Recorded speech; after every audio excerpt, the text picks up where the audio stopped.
একবার কুবের মহারাজ এবং শ্রী গণেশের মধ্যে দ্বন্দ্ব শুরু হয়।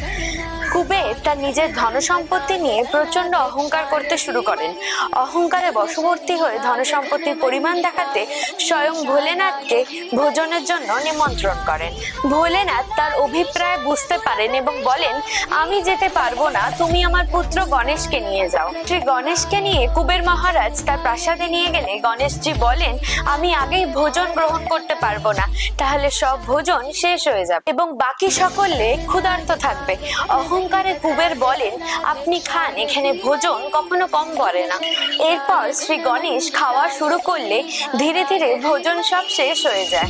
এরপর কুবেরের বাসনপত্র, অলংকার সব খেতে শুরু করেন এবং শেষকালে কুবেরকেও খেতে আসেন। এই অবস্থায় কুবের মহাদেবের শরণাপন্ন হলে মহাদেবের কথায় দেবী পার্বতী শ্রী গণেশকে পরমান্ন খাওয়ান এবং তার ক্ষুধা শান্ত করেন।